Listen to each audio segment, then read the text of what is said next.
இன்னும் ஒரு சில மாதத்தில் இந்த நாடாளுமன்ற தேர்தலானது நடக்க இருக்கிறது. அந்த சூழலில் அதிமுகவுடன் கூட்டணியை பற்றி தொகுதி பங்கீடை பற்றி சொல்லியிருக்கீங்க.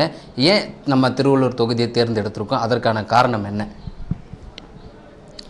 அதாவது திருவள்ளூர் தொகுதியை நம்ம தேர்ந்தெடுக்கலை. 3 தொகுதியில் ஏதாவது ஒரு தொகுதி கொடுங்கன்னு தான் கேட்க போகிறோம்.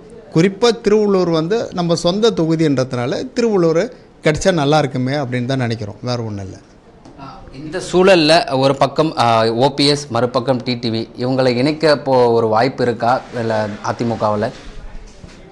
இல்லை, அது அதிமுகனுடைய பொதுச் செயலர் தான் அதை கேட்கணும்.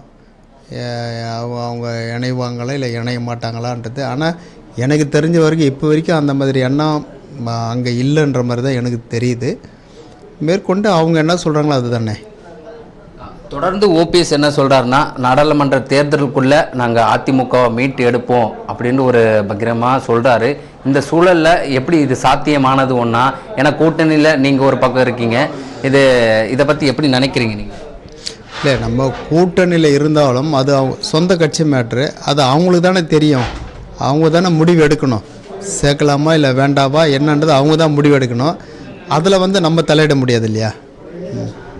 இது ஒரு பக்கம் இருக்கட்டும். ஆனால் இவங்க தொடர்ந்து தேசிய கூட்டணியில் நாங்கள் போட்டியிட போவதுன்ட்டு ஒரு பக்கம் சொல்லிட்டு இருக்க சூழலில் அதிமுகவுக்கு ஓட்டு வங்கி சதுரம்னு நினைக்கிறீங்களா, இல்லை எப்படி ஓட்டு வங்கி நமக்கு சாதகமாக இருக்குமா?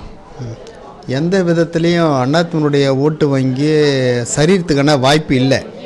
அதிமுகனுடைய அந்த ஓட்டுன்றது அது அப்படியே தான் இருக்கும். இன்னொன்று, ஆளுங்கட்சியினுடைய வர வேண்டிய வாக்கு தான் சரியும்.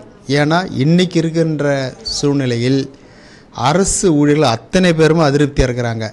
அது போக்குவரத்து துறையாக இருந்தாலும், ஆசிரியர்களாக இருந்தாலும், யாராக இருந்தாலும் அத்தனை பேருமே ஆளுங்கின்ற திமுக அரசு மீது அதிருப்தியில் இருக்கிறார்கள். அந்த வாக்குகள் அனைத்தும் எதிர்கட்சியாக இருக்கின்ற அதிமுக தானே போய் சேரும் என்பதில் எந்த விதமான ஐயமும் இல்லை. ஆகவே வெற்றி பெறப்போவது அதிமுக கூட்டணி தான்.